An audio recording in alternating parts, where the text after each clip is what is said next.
Hello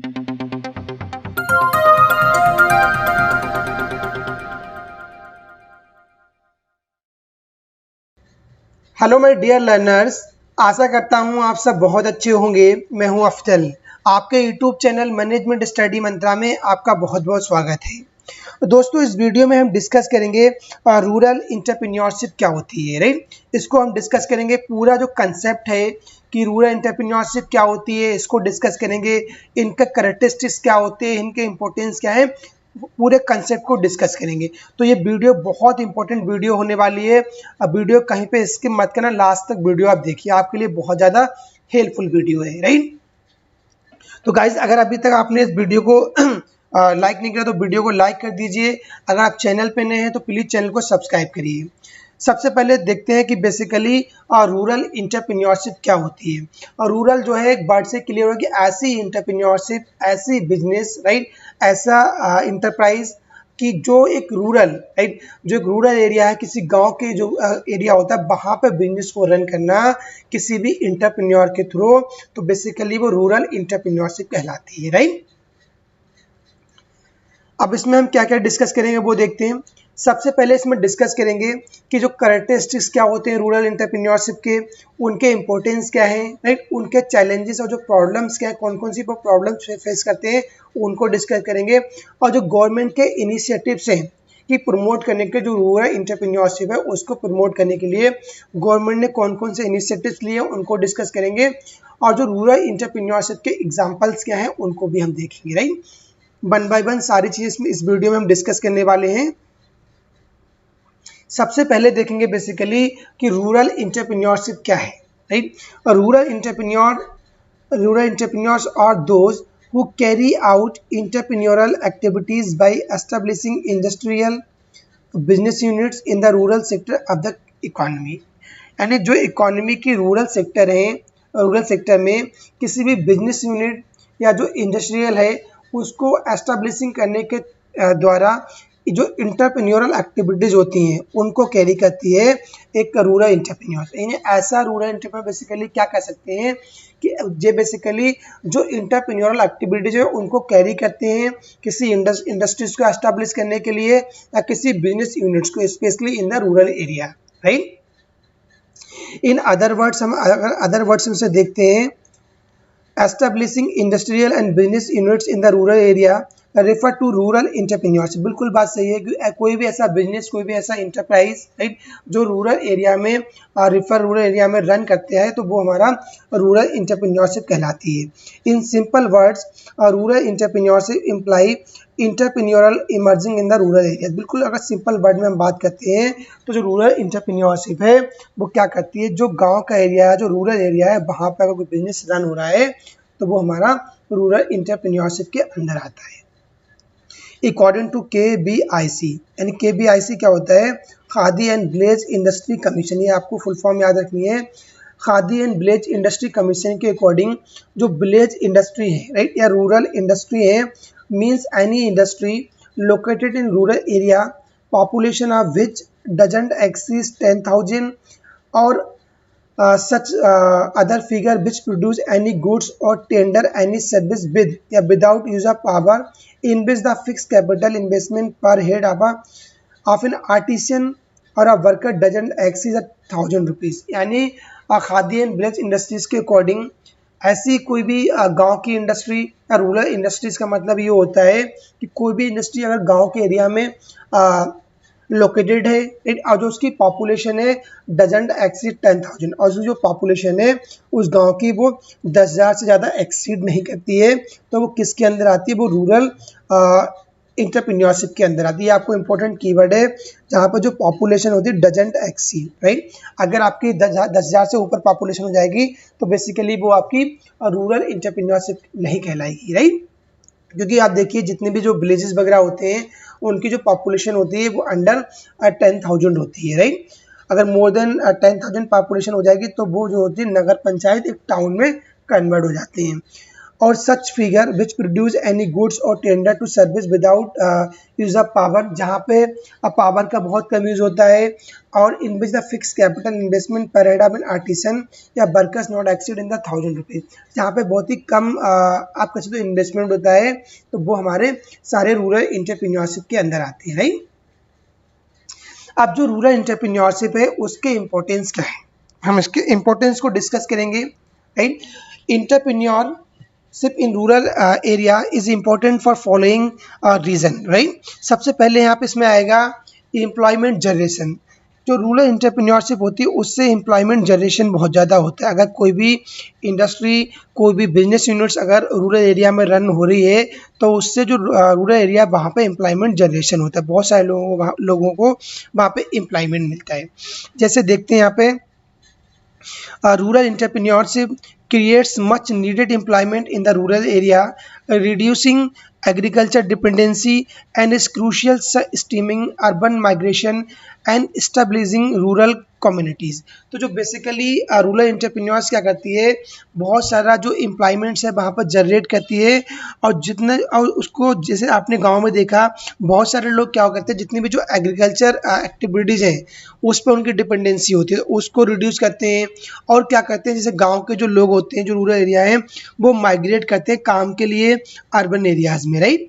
और तो उसको भी कहीं ना कहीं ये बहुत ज़्यादा हेल्प करती है, तो उनको वहीं पे उनका जो रूरल एरिया वहीं पे उनको एम्प्लॉयमेंट मिल जाता है, तो ये बहुत ज़्यादा हेल्प करती है एम्प्लॉयमेंट जनरेशन में, राइट। इसके बाद गाइज यहाँ पे आता है नेक्स्ट आपका इम्पोर्टेंस इनकम जनरेशन। यहाँ पर इनकम भी बहुत ज़्यादा जनरेट होती है as rural communities generate income through entrepreneurship. Entrepreneurship के थ्रू जो रूरल कम्युनिटीज़ हैं वो इनकम जनरेट करती हैं। They experience increased purchasing power, और जो क्या करती हैं, जो उनकी परचेजिंग पावर है वो उसको इंक्रीज करती हैं, which leads to better living standard. जो उनकी लिविंग ऑफ स्टैंडर्ड है वो कहीं कहीं उनका इम्प्रूव होता है, उनको लीड करती हैं। एंड बेटर एजुकेशनल अपॉर्चुनिटीज़, और उनके लिए बहुत सारी एजुकेशनल अपॉर्चुनिटीज़ आती हैं, राइट। क्योंकि जब उनके पास पैसा उनके पास आने लगा है किसी भी इंटरप्रेन्योरशिप के अंदर, तो उनकी जो परचेजिंग पावर है वो इंक्रीज हो जाएगी। जब उनकी परचेजिंग पावर इंक्रीज होगी तो जो उनका लिविंग ऑफ स्टैंडर्ड है वो कहीं कहीं उनका बेटर हो जाएगा, और जो उनका एजुकेशनल अपॉर्चुनिटीज़ हैं उनके लिए बहुत बेटर हो जाएंगी। जो उनकी सेल्फ एजुकेशन है वो उसमें अच्छे से उसको इम्प्रूव करेंगे, राइट। या जो उनकी फैमिली है, उनके चिल्ड्रन वगैरह हैं, वो ईजिली उनको अच्छे स्कूल्स में एजुकेशन प्रोवाइड कर सकते हैं अगर उनकी इनकम जनरेट होती है। इसके बाद जो नेक्स्ट इंपॉर्टेंस आता है economic diversification, right. Rural economies have traditionally been heavily dependent on agriculture. ये बिल्कुल बात सही है।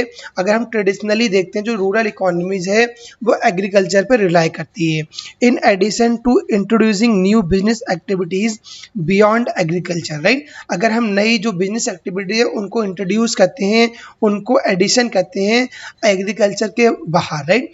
तो rural entrepreneurship makes rural economies more resilient to agriculture fluctuations by introducing new business activities, right.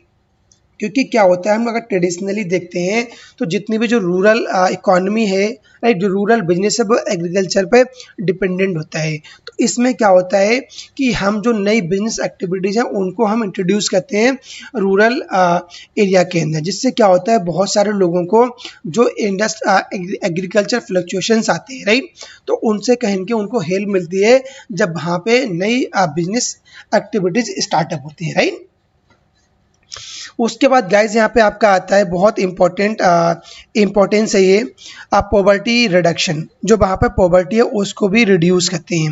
As rural entrepreneur program has the potential to significantly reduce poverty in rural areas. बिल्कुल सही बात है। अगर जो रूरल एंटरप्रेन्योरशिप प्रोग्राम्स हैं वो क्या करते हैं, जो रूरल एरिया है वहाँ पे जो पॉवर्टी जो वहाँ पे गरीबी है उसको रिड्यूस करते हैं। It provides individual with economic opportunities. ये क्या करते हैं, इंडिविजुअल्स को इकोनॉमिक अपॉर्चुनिटीज़ प्रोवाइड करते हैं और उनको इनेबल करते हैं support their families while escaping poverties, और उनको ऐसे सपोर्ट करते हैं उनकी फैमिलीज़ को, ताकि जो उनकी गरीबी है उससे वो बच सकें। उनको इकोनॉमिक अपॉर्चुनिटीज़ प्रोवाइड करते हैं और उनको सपोर्ट करते हैं, ताकि जो उनकी फैमिलीज़ है, जो गरीबी है, वो फैमिली की जो गरीबी है वो रिमूव हो सके, उसमें रिडक्शन भी करते हैं। उसके बाद local development entrepreneur who are successful in rural areas often commit themselves to improving the condition in their immediate communities through investment in infrastructure, right? Schools, healthcare and social services. इससे क्या होता है, जब वहाँ पे रूरल एंटरप्रेन्योरशिप होती है तो वहाँ पे रूरल डेवलपमेंट भी होता है, क्योंकि जो एंटरप्रेन्योर हैं वो ऐसा कमिट करते हैं अपने आप में कि वो जो उनकी कंडीशंस है, राइट, उसको इम्प्रूव करें। जो रूरल कंडीशंस है उसको इम्प्रूव करेंगे, क्योंकि वो वहाँ पे इन्वेस्टमेंट करेंगे, जो इंफ्रास्ट्रक्चर है वहाँ पे इन्वेस्टमेंट करेंगे, स्कूल्स इन्वेस्टमेंट करेंगे, जो हेल्थ केयर फैसिलिटीज़ हैं उनको इम्प्रूव करेंगे, और जितनी भी जो सोशल सर्विसेज हैं उनको भी इम्प्रूव करेंगे। तो ये बहुत ज़्यादा हेल्पफुल हो जाती है कि जो एंटरप्रेन्योर बेसिकली होते हैं वो ये इम्प्रूव करना चाहते हैं, ऐसा अपने आप में कमिट करते हैं कि जो रूरल एरिया कंडीशंस हैं उनमें वो इम्प्रूवमेंट करेंगे। कैसे इम्प्रूवमेंट करेंगे कि जो वहाँ पे इन्वेस्टमेंट कर सकते हैं, जो स्कूल्स इन्वेस्टमेंट कर सकते हैं, हेल्थ केयर फैसिलिटीज़ को इम्प्रूव कर सकते हैं। उसके बाद जो नेक्स्ट आता है value addition to the local resources. अब जितने भी जो लोकल रिसोर्सेज हैं उनमें वो वैल्यूज़ को ऐड करते हैं। कैसे करते हैं? The use of local resources to add value to raw materials. जो रॉ मटेरियल्स है उसमें वैल्यू ऐड करते हैं। Generate increased economic return for rural region is common among entrepreneurs in the rural areas. तो बेसिकली जो local resources हैं, right, जैसे raw materials हो गया, उसको वैल्यू ऐड करते हैं, राइट, और उसको अलग सिटीज़ की मार्केट में सके, ताकि जो उसका इकोनॉमिक रिटर्न अच्छे से मिल सके, जिससे जो डेवलपमेंट है रूरल एरियाज़ का वो हो सके। फिर नेक्स्ट पॉइंट आता है preservation of traditional knowledge and culture. जो उनकी ट्रेडिशनल नॉलेज है, जो कल्चर है, उसको वो प्रिजर्व कर सके, राइट। ये rural entrepreneurship help preserve the local culture heritage and indigenous knowledge of the community. तो बेसिकली जो रूरल एंटरप्रेन्योरशिप है वो बहुत ज़्यादा हेल्प करती है। किस में हेल्प करती है? जो रूरल हेरिटेज, जो कल्चरल हेरिटेज है उसमें हेल्प करती है, और जो स्थानीय, जो इंडिजीनियस नॉलेज है ऑफ द कम्युनिटी, उसमें बहुत ज़्यादा हेल्प करती है टू प्रिजर्व करने के लिए, right. Passing it on the future generation as part of the preserving the traditional knowledge and the culture. और जो फ्यूचर जनरेशन है उसको पास करती है कि जो ट्रेडिशनल नॉलेज है, जो कल्चर हेरिटेज है, उसको प्रिजर्व करने के लिए। इसके बाद आता है कौन कौन से चैलेंजेस हैं, कौन कौन सी प्रॉब्लम्स हैं जो रूरल एंटरप्रेन्योरशिप के अंदर जो रूरल एंटरप्रेन्योर है बेसिकली वो फेस करते हैं। इससे बहुत सारे क्वेश्चंस बनते हैं। अगर हम पेपर देखेंगे, जो अभी पेपर हुआ था UGC net management and commerce का, जो 2000 अभी जून में हुआ था पेपर, राइट, उसमें इसके रिगार्डिंग क्वेश्चन पूछा गया था कि कौन कौन से चैलेंजेस हैं, कौन कौन सी प्रॉब्लम्स हैं जो रूरल एंटरप्रेन्योर होते हैं बेसिकली फेस करते हैं। सबसे पहले इसमें जो प्रॉब्लम आती है लिमिटेड एक्सेस टू फाइनेंस। बिल्कुल सही बात है, जितने भी जो रूरल एंटरप्रेन्योर्स होते हैं सबसे बड़ी प्रॉब्लम्स उनके लिए यही आता है। सबसे बड़ा मेजर चैलेंज ये होता है कि उनके पास प्रॉपर फाइनेंस नहीं होता है, राइट। उनको entrepreneur in rural areas often face challenges when accessing formal financial services, right, which prevents them from investing in expanding their businesses. उनके पास फाइनेंस की बहुत ज़्यादा एक कमी होती है, लिमिटेड एक्सेस होता है, जिस वजह से काफ़ी ज़्यादा प्रॉब्लम्स वो फेस करते हैं अपने रनिंग बिजनेस में, क्योंकि उनके पास पैसा ना होने से वो इन्वेस्टमेंट नहीं कर पाते हैं अपने बिजनेस को और ऊपर ले जाने के लिए, राइट। फिर उसके बाद लेक ऑफ इंफ्रास्ट्रक्चर की बहुत बड़ी कमी है, राइट, क्योंकि प्रॉपर वहाँ पे इंफ्रास्ट्रक्चर नहीं है, प्रॉपर रोड्स नहीं है in rural areas. Proper poor infrastructure such as poor routes, electricity prevents rural entrepreneurs from effectively reaching markets and distributing their products। तो बेसिकली जो लेक ऑफ इंफ्रास्ट्रक्चर क्या होता है कि जो गांव का एरिया होता है, जो रूरल एरिया है, वहाँ पे अच्छे रोड्स फैसिलिटी नहीं है, वहाँ पे इलेक्ट्रिसिटी नहीं है। उस वजह से जो रूरल एंटरप्रेन्योर है वो जो इफेक्टिवली मार्केट में रीच नहीं कर सकते हैं, और जो उनके प्रोडक्ट्स हैं, जो उनकी सर्विसेज हैं, वो ईजिली डिस्ट्रीब्यूट नहीं कर पाते हैं मार्केट के अंदर। उसके बाद यहाँ पे आता है नेक्स्ट गाइस, आपका मार्केट लिंकेज क्या है। मार्केट लिंकेज में हम क्या देखेंगे, it is challenging for rural entrepreneurs, ये इंटरप्रेन्योर्स के लिए एक चैलेंजिंग है, to find reliable profitable markets for their products. उनके लिए जो मार्केट को एक लिंक करना, मार्केट को एक फाइंड आउट करना बहुत बड़ा मेजर चैलेंज होता है। ऐसी जो रिलायबल मार्केट हो, एक प्रॉफिटेबल मार्केट हो उनके प्रोडक्ट्स के लिए, उनके सर्विस के लिए, उसको फाइंड आउट करना उनके लिए बहुत बड़ा चैलेंज होता है।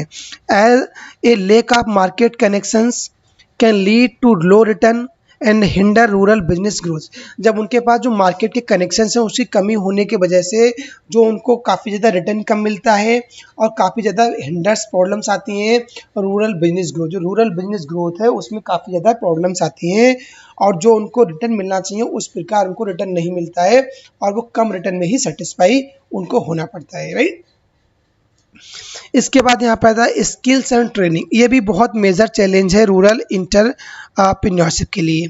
It is challenging for rural entrepreneur, right, to find reliable profitable markets for their products. Lack of market connections can lead to return, no actually ये तो इससे पहले वाले का ये कंसेप्ट है जो हमने पढ़ा, मार्केट लिंकेज का है। तो इसका यहाँ पे मैं बताता हूँ इसमें बेसिकली क्या होता है। यहाँ पे क्या होता है, स्किल्स और ट्रेनिंग के अंदर जो रूरल एंटरप्रेन्योर्स होते हैं उनके पास अच्छी उनको स्किल्स नहीं मिल पाती हैं, उनको अच्छी ट्रेनिंग नहीं मिल पाती। अगर कोई वो बिजनेस रन कर रहे हैं एक पर्टिकुलर इंडस्ट्रीज के रिगार्डिंग, तो उनको उसके रिगार्डिंग अच्छी ट्रेनिंग नहीं मिल पाती है, तो उस वजह से भी उनको काफ़ी ज़्यादा प्रॉब्लम्स हो जाती हैं, राइट। फिर आता है क्लाइमेट एंड इन्वायरमेंटल रिस्क। जो क्लाइमेट क्या है और इन्वायरमेंटल रिस्क क्या होता है रूरल एंटरप्रेन्योर के लिए, उसको बताया गया है। Rural enterprise specially those involve in the agriculture, जो स्पेशली एग्रीकल्चर में इन्वॉल्व होते हैं, are vulnerable to risk associated with the climate including drought, flood, extreme weather events. तो बेसिकली क्या होता है, ये स्पेशली जो एग्रीकल्चर इंडस्ट्रीज है वहाँ पे ये बहुत ज़्यादा वल्नरेबल होता है, क्योंकि वहाँ के जो क्लाइमेट कंडीशंस हैं, क्लाइमेट कंडीशंस में क्या क्या है, कभी कभी वहाँ पे सूखा पड़ जाता है, बारिश नहीं हो रही तो उनके जो फसल है, जो क्रॉप्स है वो ख़राब हो जाती है, या कभी फ्लड्स वहाँ पे आ गई तो जो उनकी जितनी भी जो फसल थी, जो क्रॉप्स है वो ख़राब हो जाती है, या जो वेदर इवेंट्स हो गए, राइट, कि मौसम वहाँ पे लगातार रनिंग हो रही है, या वहाँ पे एक अच्छी सनशाइन नहीं मिल पा रही है, धूप नहीं मिल पा रही है, तो उस वजह से जो उनकी एग्रीकल्चर क्रॉप्स है वो ख़राब हो जाती है। तो क्लाइमेट और इन्वायरमेंटल रिस्क भी बहुत बड़ा एक मेजर चैलेंज है, मेजर प्रॉब्लम है रूरल एंटरप्रेन्योरशिप के लिए, राइट। इसके बाद गाइज यहाँ पे आता है कि कौन कौन से ऐसे इनिशिएटिव्स हैं जो गवर्नमेंट के थ्रू लिए गए हैं टू प्रमोट करने के लिए रूरल एंटरप्रेन्योरशिप के लिए, right. In order to increase rural entrepreneurship the government has taken following measure. Government ने बहुत सारे ऐसे इनिशिएटिव्स दिए हैं कि जो रूरल एंटरप्रेन्योरशिप है उसको इनकरेज करने के लिए। उसमें आपका पहला आता है फाइनेंशियल इंक्लूजन। ये बहुत इंपॉर्टेंट है। फाइनेंशियल इंक्लूजन क्या होता है, the government encourage rural banking service and microfinance institutions, including the provision of credit guarantees to support rural entrepreneurship and promote financial inclusion। इसमें क्या करती है गवर्नमेंट, इंकरेज करती है जो रूरल बैंकिंग फैसिलिटीज़ हैं, जो रूरल बैंकिंग सर्विसेज हैं उसको इंकरेज करती है, और जो माइक्रो फाइनेंस इंस्टीट्यूशंस हैं उनको भी इंकरेज करती है ताकि वो वहाँ पे प्रॉपर फाइनेंस प्रोवाइड कर सकें, including the provision of credit guarantee to the support rural entrepreneurship. जो रूरल एंटरप्रेन्योरशिप है उनको सपोर्ट देने के लिए उनको क्रेडिट प्रोवाइड कर सकें, जो माइक्रो फाइनेंस इंस्टीट्यूशन है प्रॉपर वहाँ पर क्रेडिट फैसिलिटीज़ प्रोवाइड कर सकें। तो ये सारे क्या करते हैं, फाइनेंशियल इंक्लूजन को प्रमोट करते हैं, राइट। इसके बाद यहाँ पे आता है सेकेंड आपका initiative skill development. Skill development और ट्रेनिंग के लिए क्या होता है, in rural areas skill development and training program are offered to develop the entrepreneurial capability of the rural people, focusing on imparting relevant managerial and technical skills। तो basically skill development में क्या बताया गया है कि जो रूरल एरियाज़ हैं वहाँ पे वो प्रॉपर स्किल्स डेवलपमेंट करते हैं, वहाँ पर ट्रेनिंग प्रोग्राम्स ऑफर करते हैं ताकि जो इंटरप्रेन्योरल कैपेबिलिटी है, जो रूरल जो गांव के लोग हैं, जो रूरल एरिया के जो पीपल हैं, उनके अंदर इंटरप्रेन्योरल कैपेसिटीज़ जो है वो बिल्डअप हो सके और डेवलप हो सके, और focusing on the imparting relevant managerial and technical skills. और वो क्या करते हैं, जो मैनेजरियल स्किल्स हैं, जो टेक्निकल स्किल्स हैं, उस पर फोकस कर सकते हैं ताकि जो इंटरप्रेन्योरल एक्टिविटीज़ हैं तो वो वहाँ पे ज़्यादा डेवलप हो सके। उसके लिए गवर्नमेंट क्या करती है, वहाँ पे स्किल्स सेंटर ओपन कर देती है, या वहाँ पर जो ट्रेनिंग प्रोग्राम्स हैं उनको उनके लिए इम्प्रूव कर देती है, राइट। उसके बाद गाइज यहाँ पे आता है आपका डेवलपिंग रूरल इंफ्रास्ट्रक्चर, क्योंकि जो रूरल इंफ्रास्ट्रक्चर है वहाँ पे ये बहुत बड़े चैलेंज हैं कि वहाँ पे प्रॉपर रोड्स नहीं है, प्रॉपर वहाँ पे इलेक्ट्रिसिटी नहीं है। तो उसके लिए भी गवर्नमेंट इनिशिएट लिया है developing rural infrastructure, right, to facilitate business activity and provide an enable environment for rural entrepreneur. The government invests in improving rural infrastructure such as roads, electricity and internet connectivity. तो यहाँ basically क्या करती है, जो government है वो infrastructure पर focus कर रही है, स्पेशली रूरल जो एरिया है कि वहाँ पर रोड्स बना सके अच्छे, राइट, ताकि जो मार्केट कनेक्टिविटी हो जाए, वहाँ प्रॉपर इलेक्ट्रिसिटी का अरेंजमेंट हो जाए, और अच्छी इंटरनेट फैसिलिटी भी होना चाहिए, इंटरनेट कनेक्टिविटी होना चाहिए, ताकि वहाँ पे जो रूरल इंफ्रास्ट्रक्चर है वो इम्प्रूव हो जाएगा। तो जो रूरल इंटरप्रेन्योरशिप है, जो रूरल इंटरप्रेन्योर है वो बहुत ज़्यादा मोटिवेट हो जाएंगे, उनको काफ़ी अच्छी फैसिलिटीज़ मिलेगी, राइट। फिर उसके बाद हमें यहाँ पे आता है market access. Creating market linkage between rural entrepreneur and urban bank is one of the most effective strategy for reaching a broader audience for a rural product. क्या करते हैं, मार्केट को एक्सेस करते हैं, एक ऐसा लिंकेज क्रिएट करते हैं मार्केट का जो रूरल इंटरप्रेन्योर हैं उनके बीच और जो अर्बन बैंक हैं उनके बीच, राइट। क्योंकि ये बहुत ही इफेक्टिव स्ट्रेटजी होती है कि जो ब्रॉडर ऑडियंस हैं जो रूरल प्रोडक्ट के उनके लिए एक बहुत ही अच्छी एक स्ट्रेटजी होती है।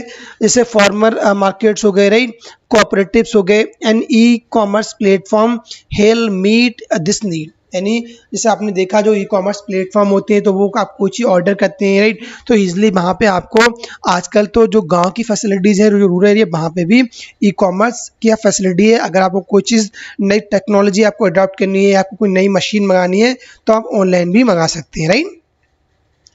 उसके बाद में यहाँ पे गाइस आता है आपका incentive and subsidies, right. Subsidies और इंसेंटिव भी गवर्नमेंट प्रोवाइड करती है। There are a number of government incentives, बहुत सारे गवर्नमेंट के इंसेंटिव्स हैं, जैसे आपका टैक्स ब्रेक, उनका जो टैक्स है उसमें वो छूट देते हैं, एंड सब्सिडीज देते हैं, that are offer to promote rural entrepreneurship, right. वो उसमें टैक्स में आप कम लेते हैं, टैक्स में वो छूट दे दी उन्होंने, सब्सिडीज दे दी ताकि जो रूरल एंटरप्रेन्योरशिप है उसको वो प्रमोट कर सकें, and to encourage investment in the rural areas, ताकि जो मैक्सिमम इन्वेस्टर हैं वो ज़्यादा रूरल एरियाज में इन्वेस्टमेंट करें, तो उनको लिए टैक्स का थोड़ा रिबेट दे दिया गया है, सब्सिडीज दे देते हैं ताकि इन्वेस्टर आए और जो रूरल एरियाज है वहाँ पे इन्वेस्टमेंट करें। Government incentives are design to assist rural enterprise in developing and establishing their operation. तो बेसिकली क्या गवर्नमेंट इंसेंटिव देती है कि आप डिज़ाइन करिए, जो रूरल इंटरप्राइज हैं उन डेवलपिंग करने के लिए, अपने ऑपरेशंस के लिए गवर्नमेंट क्या करती है, उनको इंसेंटिव्स भी देती है, राइट। तो ये बेसिकली गवर्नमेंट के इनिशिएटिव्स हैं to promote the rural entrepreneurship के लिए। अब इसमें जो हमारा लास्ट टॉपिक है कि टाइप्स ऑफ रूरल इंडस्ट्रीज़ क्या हैं, उनके टाइप्स क्या हैं, उनके एग्जाम्पल को हम एक बार देखेंगे कि कौन कौन सी रूरल इंडस्ट्रीज आती हैं। All the village industry come under the following broad categories. तो पहली जो इंडस्ट्री यहाँ पर आती है agro based industry, like sugar industry हो गई, आपकी जैगरी हो गई, या आपकी ऑयल प्रोसेसिंग हो गई, राइट। जैसे आपका सीड्स हो गए, पिकल हो गए, फ्रूट जूस हो गए, स्पाइसेस, डेयरी प्रोडक्ट्स, बेसिकली ये एग्रो बेस्ड इंडस्ट्रीज के अंदर आती है, राइट। तो क्वेश्चन बन सकता है कि शुगर इंडस्ट्री हो गई, राइट, पिकल हो गया, या सीड्स हो गए, या आपकी स्पाइसेस हैं या डेयरी प्रोडक्ट्स हैं, बेसिकली किस इंडस्ट्रीज के अंदर आते हैं? तो ये एग्रो बेस्ड इंडस्ट्रीज के अंदर आते हैं। उसके बाद यहाँ पे गाइज आपका आता है forest based industry, like would product, bamboo product, Honey, core industry, making eating plates from leaves, right. जैसे आपने देखा जो वुड प्रोडक्ट्स होते हैं, जो लकड़ी के प्रोडक्ट्स बनाते हैं हम, राइट, या जो बैम्बो या जो बांस के प्रोडक्ट्स होते हैं, जो आपका हनी हो गया, राइट। तो बेसिकली ये हमारी सारी फॉरेस्ट बेस्ड इंडस्ट्रीज होती हैं। उसके बाद यहाँ पे आती है आपकी mineral based industry, right, like stone crushing, cement industry, red oxide making and wall coating powder, right. Wall cutting powder जो होती है मिनरल बेस्ड इंडस्ट्री, जैसे आपने देखा स्टोन की हम जो क्रूशिंग करते हैं, स्टोन कटिंग कर रहे हैं, सीमेंट इंडस्ट्री हो गया आपका, या रेड ऑक्साइड हो गया आपका, या जो आपका वॉल कोटिंग पाउडर होता है वो बेसिकली हमारा मिनरल बेस्ड इंडस्ट्रीज कहलाता है, अंदर आता है। उसके हमारे टेक्सटाइल इंडस्ट्रीज में कौन कौन से आते हैं? जैसे आपका स्पिनिंग हो गया, वीविंग हो गया, कलरिंग हो गया, या आपका ब्लीचिंग हो गया, ये हमारा सारा टेक्सटाइल इंडस्ट्रीज के अंदर आता है। फिर इंजीनियरिंग एंड सर्विसेज के अंदर क्या आएगा? लाइक एग्रीकल्चर इक्विपमेंट हो गए, राइट, आपका ट्रैक्टर्स हो गए, पंप सेट हो गया, एयर रिपेयर एक्सेट्रा वगैरह जो होते हैं आपकी, वो सारी इंजीनियरिंग और सर्विस के अंदर आती हैं। तो ये different types of rural industries हैं, जैसे आपका एग्रो हो गया, आपका फॉरेस्ट हो गया, आपका मिनरल हो गया, या आपका टेक्सटाइल हो गया, या आपका इंजीनियरिंग एंड आपका सर्विस इंडस्ट्री बेसिकली होता है। ये आपकी सारी आपकी टाइप्स ऑफ रूरल इंडस्ट्रीज के अंदर आती है, राइट।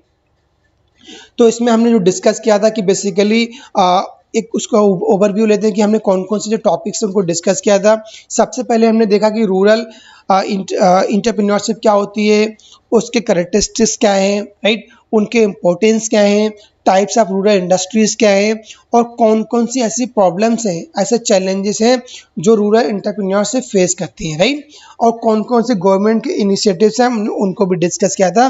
तो आई होप जितना भी जो इम्पोर्टेंट कंटेंट था, इम्पोर्टेंट जो रेलिवेंट कंसेप्ट है रूरल इंडस्ट्रीज़ के रिगार्डिंग, हमने सारे 1 बाय 1 डिस्कस किए।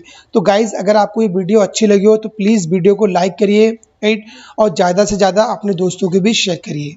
अगर चैनल पे नए हैं तो चैनल को सब्सक्राइब करिए, और साथ में जो बेल आइकन है उसको ऑन कर दीजिए ताकि आने वाले वीडियोज़ का नोटिफिकेशन आपके पास पहुँचे, राइट। Thank you.